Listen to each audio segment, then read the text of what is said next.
Herkese selamlar arkadaşlar. Bugün 18 Mart Şehitleri Anma ve Çanakkale Deniz Zaferi'nin 107. yılı. Heyecanlandım, biraz konuşamadım. Böyle bir kekeledim. Bugünün anlam ve önemine dikkat çekecek bir video çekmek istedim bugün aslında. Ee, Oyuncuyuz bizim yayınlamış olduğu bir kaplama vardı. 18 Mart'ta Çanakkale geçilmez diye bir kaplama vardı ama nedense o kaplamayı yaklaşık 2 saattir uğraşıyorum, aktif edemedim. O yüzden ben de Çanakkale firması olan Çanakkale Truva Turizm'in kaplamasını aldım. E, Ben uzun zamandır zaten Truva'nın kaplamalarını seviyorum. Yani gerçek otobüslerini seviyorum. Bu işte Çanakkale'nin sembollerini çok güzel kaplamasını toplamış. O yüzden hoşuma gidiyor açıkçası. O yüzden ben de hani Çanakkale geçilmez kaplamasını aktif edemeyince böyle bir kaplamayla oynamak istedim. Neredeyiz arkadaşlar? İzmir'deyiz.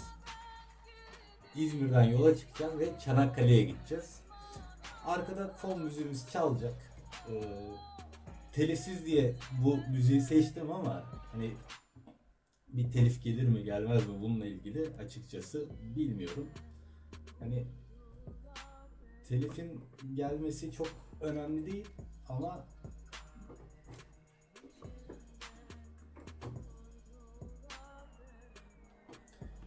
telifin gelmesi çok önemli değil ama tabii yani videomuzu kaldırmazlarsa sorun yok. Videoyu kaldırırlarsa sıkıntı bizim için. Şöyle biraz öne alacağım bunu çünkü koltuğa giriyor.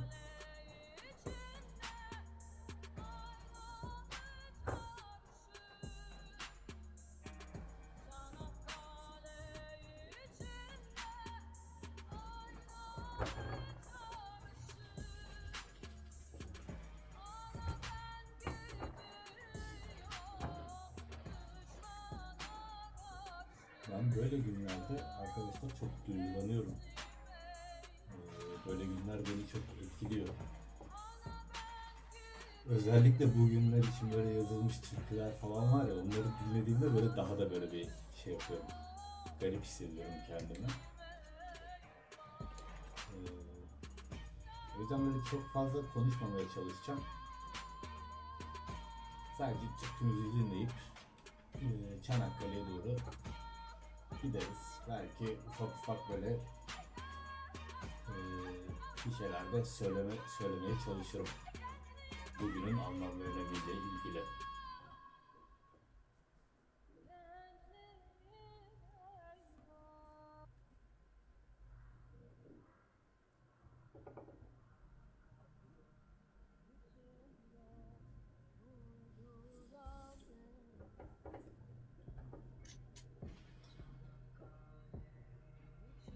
Bugün Çanakkale bayağı kalabalıkmış. Aynı zamanda işte köprünün de açılışı vardı. Ondan dolayı da bayağı böyle Çanakkale'de yoğun bir kalabalık olmuş.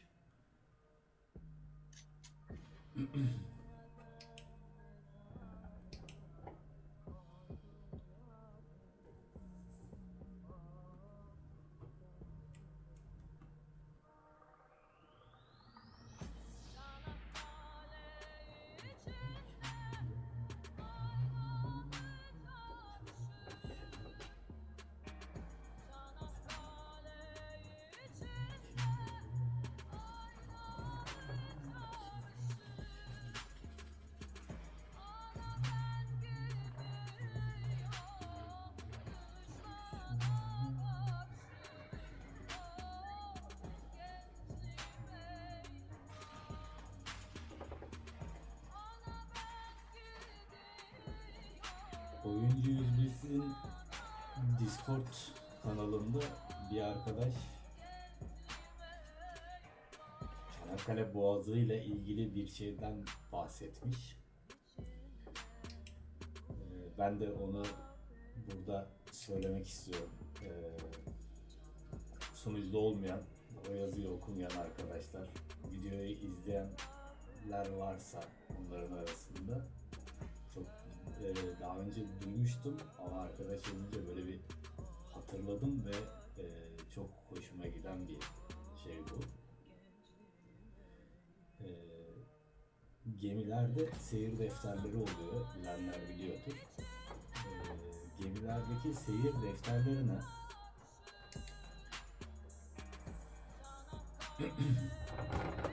geçtikleri boğazları, işte buradan şu saatte geçtik, şuradan şu saatte geçtik veya geçtikleri önemli noktaları o seyir defterlerine not alıyorlar. Ama Çanakkale Boğazı'ndan, yani hiçbir seyir defterinde Çanakkale Boğazı'ndan geçtik yazmıyormuş.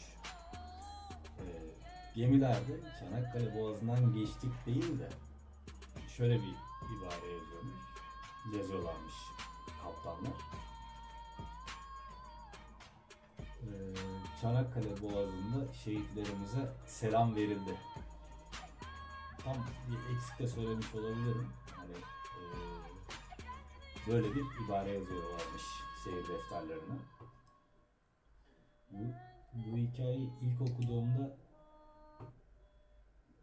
çok hoşuma gitmişti benim.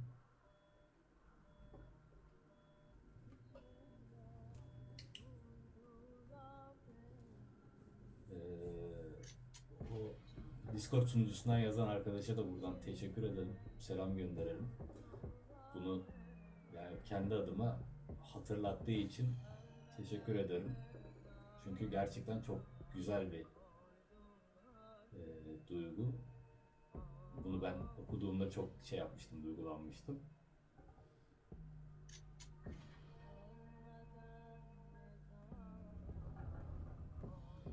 Benim tarihle hep aram kötüydü. Yani kötü, hala kötü.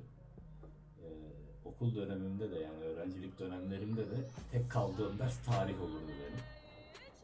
Tarihten bir türlü geçemezdim. Ama o dönemlerde, o öğrencilik dönemlerinde tarih dersinin değerini, önemini gerçekten anlamadığımı, yani gerçekten ne kadar önemli bir ders olduğunu, tarihin ne kadar önemli bir şey olduğunu yaş ilerledikçe, büyüdükçe anlamaya, öğrenmeye başladım.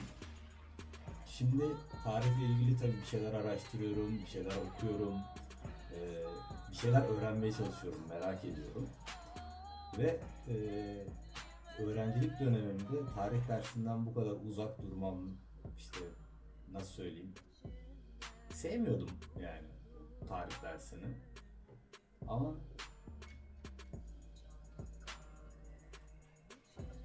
tarih dersi gerçekten çok önemliymiş. Şimdi bazı şeyleri böyle okudukça, öğrendikçe daha şey yapıyorum, yani tarihimizi bilmemiz gerekiyor abi.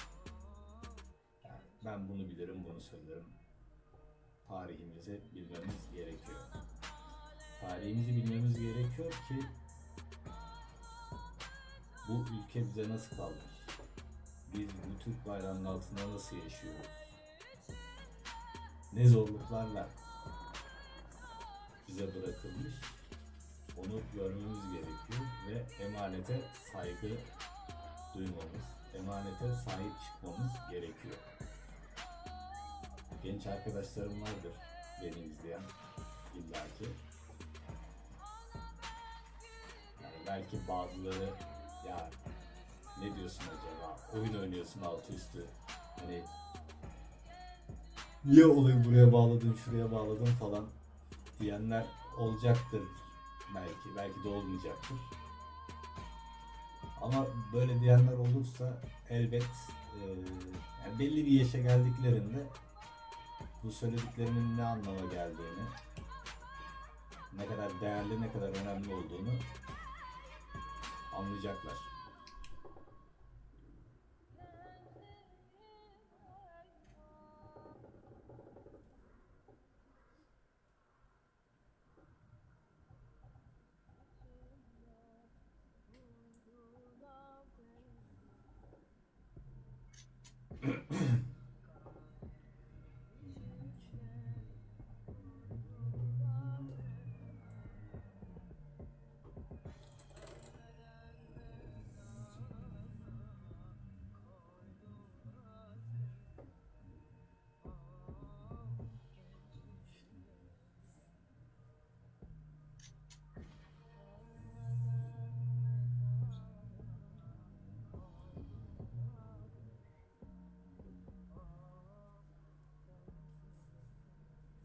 Ben Çanakkale'ye sanırım 3 kere falan gittim.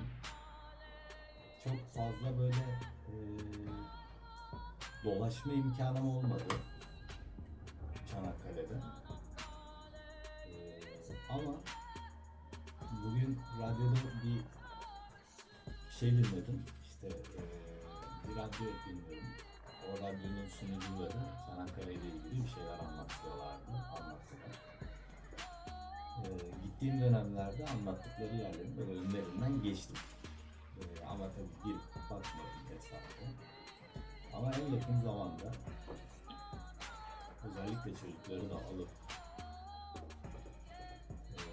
Çanakkale'ye gidip gezilebilecek ne kadar yer varsa gezmek, çocuklarıma da oradaki o ambiyansı, o duyguyu yaşatmak, öğretmek, göstermek istiyorum.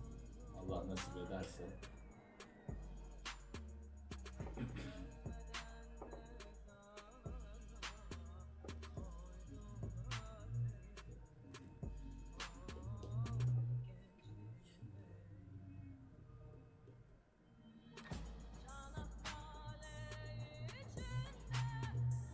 Başka türküler de var aslında. Böyle benim çok hoşuma giden Çanakkale ile ilgili ama çoğu telifli. Bu türkü telifsiz olarak çıktı karşıma. Kayda girmeden önce böyle ufak bir araştırma yaptım. Hani telifsiz müzik bulabilir miyim? Telifsiz müzik bulursam işte onu da altta fon olarak kullanayım dedim. Sadece bunu bulabildim. Bunda da yani karşımıza sonra bir sürpriz çıkar mı çıkmaz mı bilmiyorum. Ama birçok kişi kullanmış bunu. Yani oyun oynarken falan kullanan görmedim ama birçok kişi kullanmış. Umarım bir problem çıkmaz.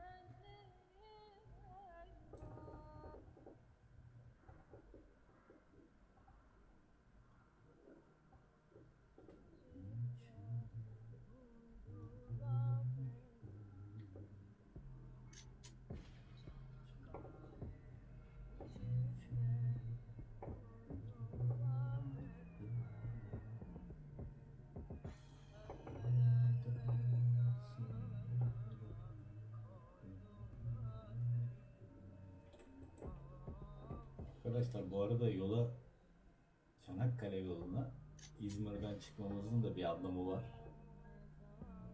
Ben bunu söylemeyeceğim. Yani benim için bir anlamı var. Ben bunu söylemeyeceğim. Ama muhtemelen tahmin edenler olacaktır. Bunu da belirtmiş olayım.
sesim de güzel değildir ama hassas mırıldanır.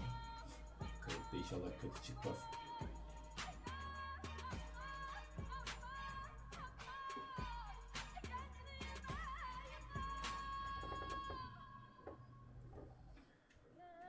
Çanakkale'ye geldik. Ama haritada sanırım Çanakkale'de böyle şehitliklerle, anıtlarla ilgili falan böyle bir bölge yok. Bunu bir konuşmak lazım ya. Bu haritada bunun olması gerekir bence. Yani burada bu tarz şeyler yapılabilir. Bence yapılmalı.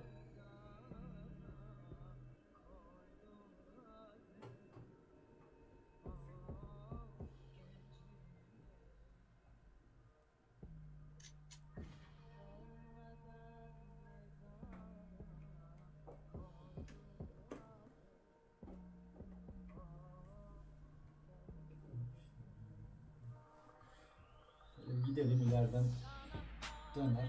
Şu rotamızın orada bırakırız. O rotayı rastgele çizdim bu arada. Herhangi bir şey olduğu için çizmedim oraya rota.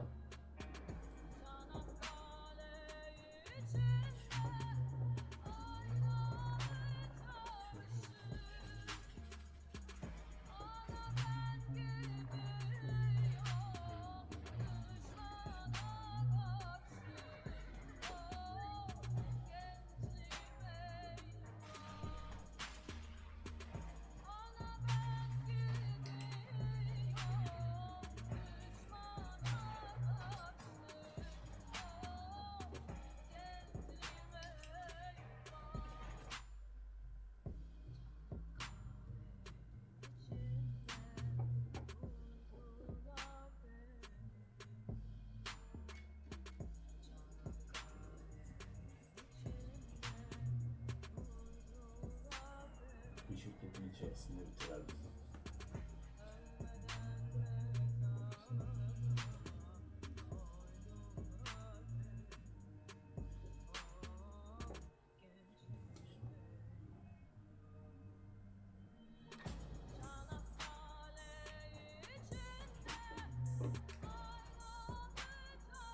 Çıkalım dışarıya.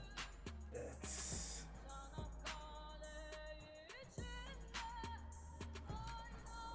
Evet arkadaşlar, bugün böyle bir günün anlam ve önemine işaret eden bir video çekmek istedim. Keşke arkadaşlarımızın yaptığı o güzel kaplamayı kullanabilseydim, daha güzel olacaktı. Ya açamadım, yapacak bir şey yok, sağlık olsun. Ama bir sonraki videoda, yani bir dahaki sefere o sorunu çözüp neyse artık o kaplamayı da bir sefer daha yapmak istiyorum. Şehitlerimizi anıyorum. Ne diyeceğimi de bilemedim. Arkadaşlar bir sonraki videoda görüşmek üzere. Kendinize iyi bakın. Hoşça kalın.